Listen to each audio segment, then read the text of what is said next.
Existe un nombre que atraviesa los siglos como una sombra, un nombre que carga el peso de la manipulación, de la idolatría, de la crueldad. Jezabel. ¿Pero quién fue esta mujer cuyo eco aún resuena en los corredores de la historia? Hoy vamos a desentrañar el misterio detrás del velo de su existencia. Vamos a sumergirnos en las profundidades de un alma que osó desafiar al propio cielo y descubrir cómo sus elecciones la llevaron al destino más trágico imaginable. Una caída tan brutal que los perros devorarían su carne. Un fin tan completo que ni sus huesos podrían testimoniar quién fue. Esta es la historia de Jezabel. Yo soy Wagner Enrique y este es tu canal, Hechos Interesantes. Si amas contenido cristiano profundo, que va más allá de lo superficial y realmente edifica tu fe, ya suscríbete al canal ahora y activa la campanita para alcanzar más personas con la verdad de la palabra. La historia comienza mucho antes de la sangre, mucho antes del fuego, en las costas de Fenicia, donde el mar Mediterráneo encuentra tierras prósperas. Allí, en la ciudad de Sidón, nació una princesa, una niña destinada a convertirse en sinónimo de rebeldía contra Dios. Su nombre era Jezabel, hija de Edbaal, rey de Sidón. Pero Edbaal no era solo un rey, era el sumo sacerdote de Baal, el dios de la tormenta, de la fertilidad, del poder. Y Jezabel creció envuelta en esa atmósfera de rituales, sacrificios y adoración absoluta. Desde niña, ella aprendió que el poder no se pide, el poder se toma. Ella observaba a su padre comandar multitudes con palabras. Veía la sangre de animales correr en los altares mientras el pueblo clamaba por bendiciones. Y algo dentro de ella se forjaba, como metal en el fuego. Jezabel no era una princesa común, esperando su matrimonio arreglado. Ella estudiaba el arte de la persuasión, de la política, de la manipulación emocional. Aprendió a leer personas como textos sagrados. Descubrió que las lágrimas podían ser armas y los silencios, amenazas. Baal no era solo su religión, era su identidad, su propósito, su razón de existir. Entonces, vino la propuesta que cambiaría todo. Un matrimonio con Acab, rey de Israel. Una alianza política entre Sidón y el reino del norte. Para muchas mujeres sería solo un deber. Para Jezabel era una puerta abierta hacia un trono. Cuando Jezabel cruzó las fronteras de Israel, algo cambió en el aire. Ella no llegó como una novia sumisa, llegó como una conquistadora silenciosa, calculadora, implacable. Israel adoraba al Dios de Abraham, Isaac y Jacob. Pero Jezabel traía consigo los dioses de su tierra natal. Y ella no vino para adaptarse, vino para transformar. Con la riqueza del tesoro real, ella levantó templos grandiosos. Altares dedicados a Baal y Asera brotaron por todo el reino. El olor de incienso extranjero comenzó a sofocar el aire de Israel. Pero Jezabel no estaba satisfecha solo con practicar su religión. Para ella, no había espacio para dos dioses. O Baal reinaba absoluto, o ella no descansaría. Y así comenzó la persecución. Los profetas del Señor fueron cazados como animales. Imagine la escena.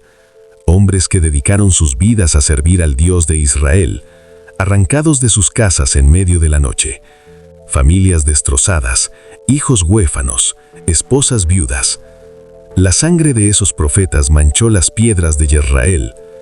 Algunos huyen a cuevas, escondidos en las montañas. Obadías, un siervo fiel, arriesgó todo para proteger a 100 de ellos. Los alimentaba a escondidas, en medio del terror que Jezabel esparcía. Mientras los justos temblaban en las sombras, Jezabel caminaba por el palacio como si fuera una diosa. Sus ropas eran tejidas en los mejores linos de Sidón. Joyas brillantes reflejaban la luz de las antorchas, creando un halo de falsa divinidad. Ella no pedía permiso a Acab, el rey. Ella simplemente ordenaba. Y él, débil y subyugado, obedecía. El trono era de él solo en el nombre. El poder real pulsaba en las venas de Jezabel.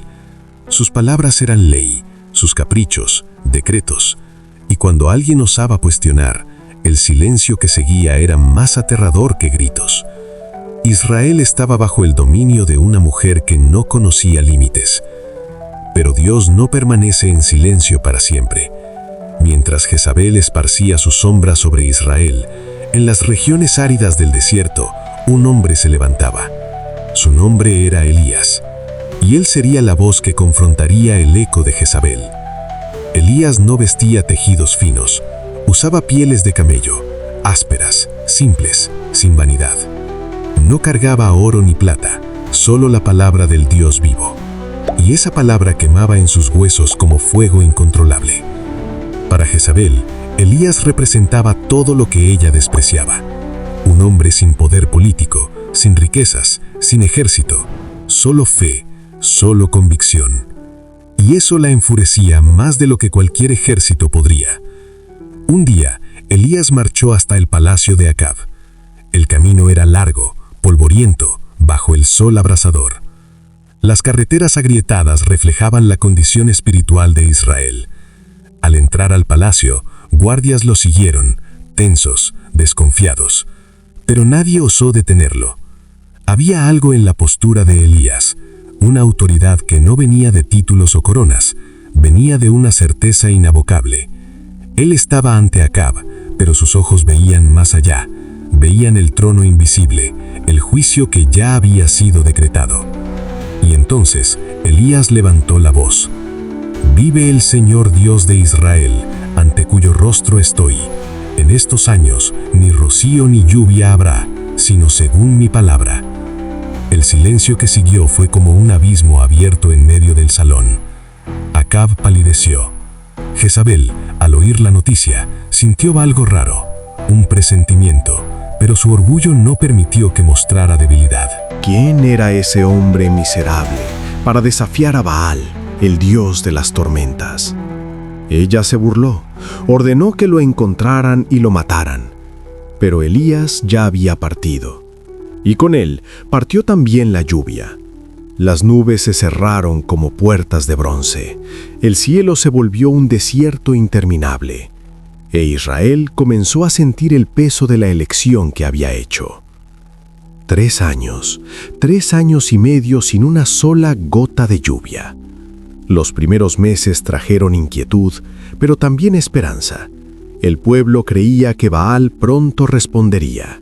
Después de todo, él era el dios de la tormenta, ¿no era así? Pero a medida que las semanas se transformaban en meses y los meses en años, la esperanza comenzó a disolverse como niebla al sol. Los campos se volvieron polvo, los ríos lechos secos y agrietados. El ganado se consumió, niños lloraban de hambre, madres miraban al cielo con ojos vacíos, sin lágrimas para llorar. La sequía no era solo física, era espiritual, emocional, una maldición que penetraba hasta los huesos. Pero Jezabel se negaba a ceder. Para ella, aquello no era una señal de Dios, era un desafío a ser vencido con más sacrificios, más rituales. Los altares de Baal se llenaron de ofrendas aún más extravagantes. Animales eran sacrificados en montones, la sangre corría como ríos. Los sacerdotes de Baal clamaban día y noche, danzaban, se cortaban con cuchillos, imploraban por una respuesta. Pero el cielo permanecía mudo, indiferente, cerrado como una tumba. Y cuanto más clamaban, más evidente se volvía. Baal no podía responder porque Baal nunca fue real. Mientras tanto, Jezabel intensificaba su persecución. Los últimos profetas del Señor eran cazados sin piedad. Ella no podía controlar el cielo, pero podía controlar al pueblo. Y el miedo que ella esparcía era tan real como el hambre. Israel estaba sofocándose bajo el peso de una tiranía que no conocía arrepentimiento. Pero Dios estaba a punto de actuar. El silencio no era ausencia, era preparación. El escenario estaba siendo montado para el enfrentamiento más épico de la historia, y Jezabel, en toda su arrogancia, no tenía ni idea de lo que estaba por venir. Entonces Elías reapareció, como una sombra que emerge de la oscuridad. Él trajo un desafío que haría temblar la tierra, un enfrentamiento público en el Monte Carmelo. 450 profetas de Baal contra un único hombre de Dios. Imagine la escena. Multitudes se reunieron en la montaña, hambrientas, desesperadas, confusas. De un lado, 450 hombres vestidos con trajes ceremoniales elaborados, rodeados por tambores, incienso, símbolos de poder y tradición. Del otro, Elías, solo, con su piel de camello y su cayado. Las reglas eran simples, brutalmente simples. Cada lado prepararía un sacrificio sobre el altar, pero nadie encendería el fuego. El Dios que respondiera enviando fuego del cielo sería declarado el verdadero. Era un desafío imposible de ignorar, imposible de rechazar. Los profetas de Baal comenzaron. Ellos clamaron, gritaron, danzaron alrededor del altar. Horas pasaron bajo el sol abrasador. Ellos cortaron sus propias carnes con cuchillos, la sangre escurriendo sobre la tierra seca. Pero nada sucedía. El silencio del cielo era ensordecedor. Y entonces Elías, con una ironía cortante, se burló de ellos. Clamen más alto. Tal vez Baal esté ocupado, o viajando, o durmiendo. Tal vez necesite ser despertado. La multitud comenzó a percibir. El poder que Jezabel tanto proclamaba era vacío. Los dioses que ella forzó sobre Israel eran sombras, humo, nada. Y cuanto más clamaban los profetas, más patética se volvía la escena, hasta que, exhaustos, se rindieron. Entonces llegó el turno de Elías, y él hizo algo que desafiaba toda lógica. Ordenó que llenaran el altar con agua. No una vez, no dos, sino 3 veces, hasta que el agua formara un pequeño arroyo alrededor de las piedras. Las personas murmuraban confusas. ¿Cómo descendería el fuego sobre algo empapado? Era imposible, era locura. Pero Elías no estaba dependiendo de lógica humana. Él se acercó al altar. No gritó, no danzó, no se cortó, solo oró. Su voz era firme, tranquila, llena de una fe que no permitía dudas. Oh Señor, Dios de Abraham, Isaac e Israel, que hoy sea conocido que tú eres Dios en Israel, y que yo soy tu siervo. Respóndeme, Señor, respóndeme, para que este pueblo sepa que tú eres el Señor Dios. Y lo imposible sucedió. Un fuego descendió del cielo, no como un relámpago común, sino como una columna de flamas furiosas.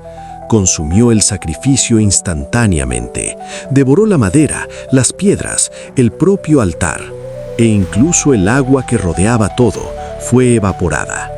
Las personas cayeron a rodillas, el terror y la reverencia mezclados.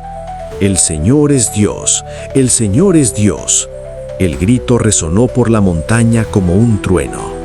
Jezabel, al recibir la noticia, sintió algo que nunca había experimentado. Miedo real, visceral, incontrolable. Pero su orgullo era más grande que su miedo. En vez de arrepentirse, ella juró venganza. Que los dioses me hagan lo peor si hasta mañana a esta hora yo no haga con Elías lo que fue hecho con mis profetas. Y Elías, aun siendo un hombre de fe, huyó. Porque él sabía, Jezabel no hacía amenazas vacías. Su sed de venganza era tan real como el fuego que había descendido. Y mientras Elías corría por el desierto, el dominio de Jezabel sobre Israel continuaba. Pero las grietas en su reino estaban comenzando a aparecer. El poder de Jezabel parecía inquebrantable, pero toda tiranía tiene su punto de ruptura, y el de ella vendría a través de un hombre simple, un hombre que solo quería proteger la herencia de sus padres. Su nombre era Nabot. Nabot poseía una viña próxima al palacio real en Jezreel. Era una tierra modesta, pero significaba todo para él. la herencia de sus antepasados, el sudor de generaciones. Un día, Acab el rey se acercó a él con una propuesta. «Véndeme mi viña, te daré una mejor, o pagaré en dinero». Pero Nabot rechazó con respeto. «El Señor me libre de darte la herencia de mis padres». Para él, aquella tierra era más que propiedad, era un vínculo con el pasado, una responsabilidad sagrada. Y él no podía, no iba a renunciar a ella. Acab volvió al palacio como un niño mimado. Se acostó en su cama, volteó su rostro hacia la pared, se negó a comer, hundido en autocompasión. Jezabel, al verlo así, se burló de su debilidad. ¿Así es como actúa un rey de Israel? Levántate, come, alegra tu corazón, yo te daré la viña de Nabot.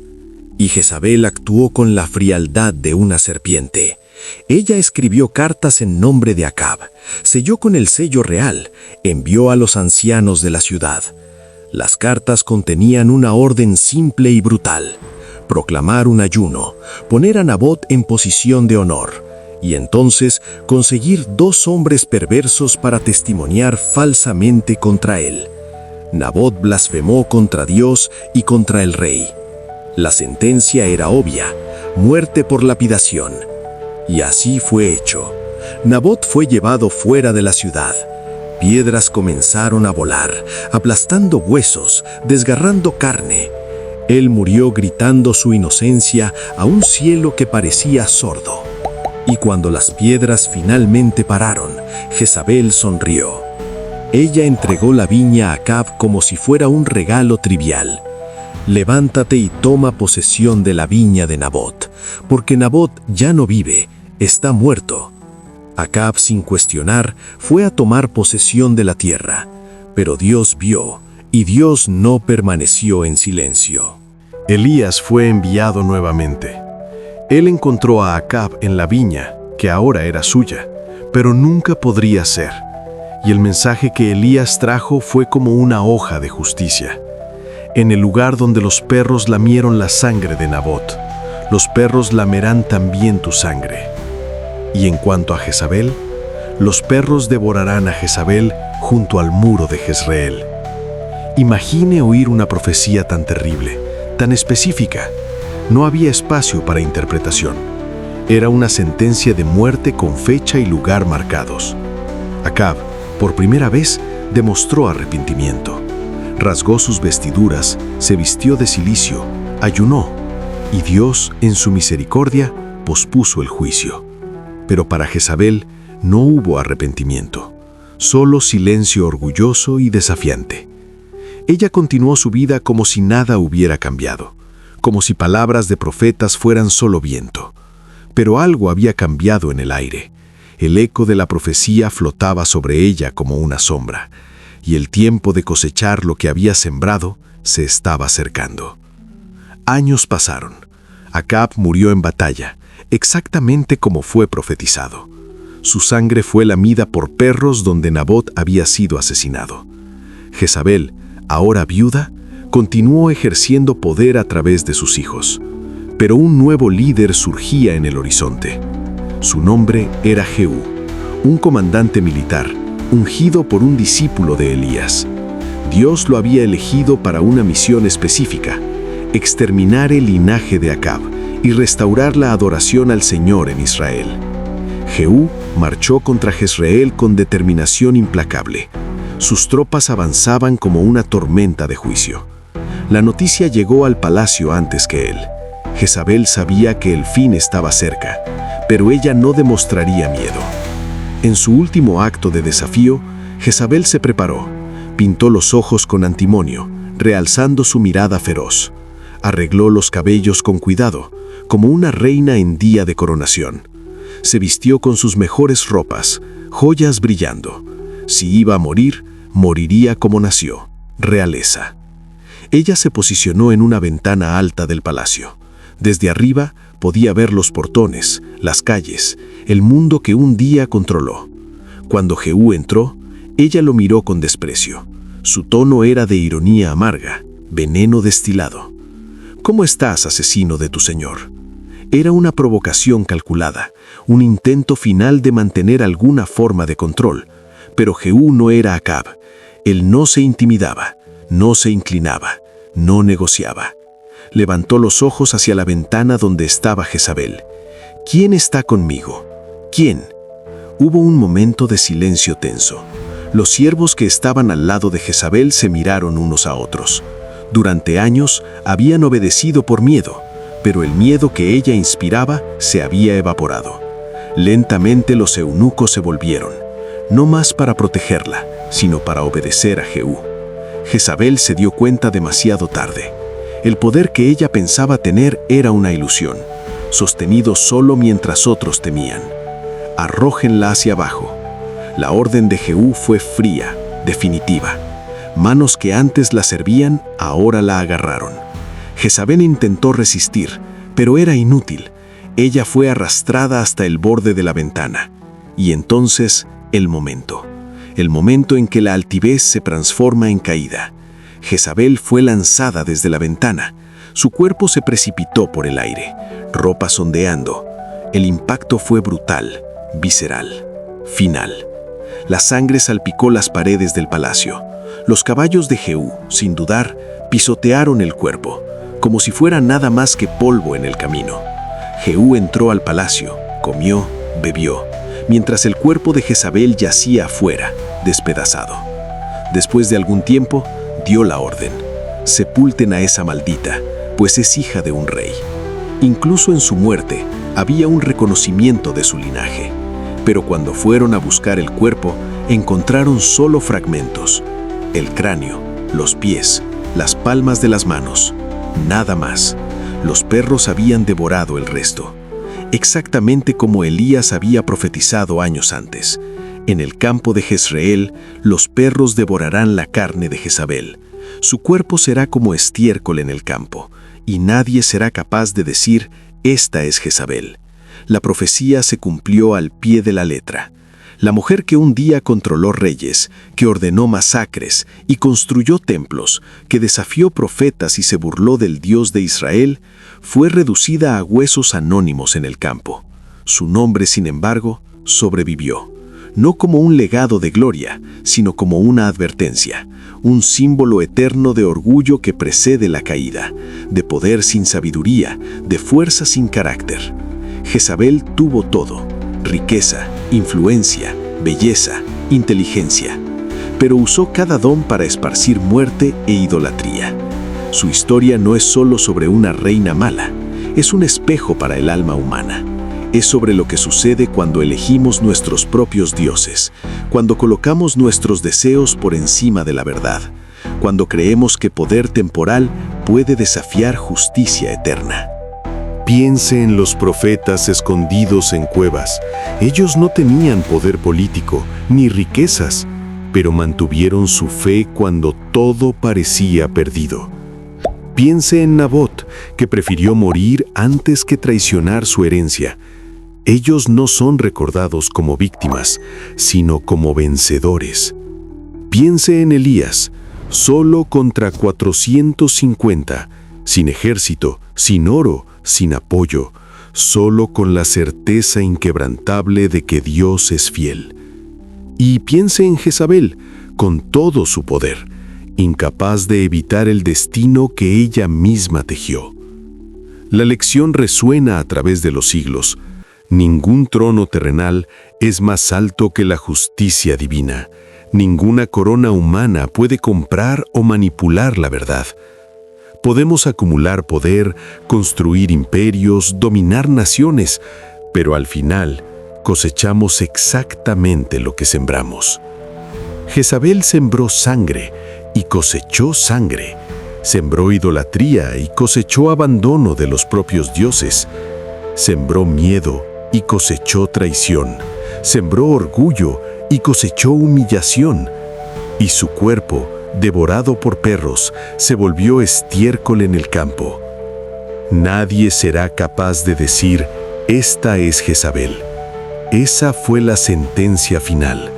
No solo muerte, sino borrado. No solo derrota, sino olvido. El poder que ella tanto deseó no pudo salvarla, porque poder sin carácter es solo tiranía temporaria. Riqueza sin sabiduría es solo oro manchado de sangre.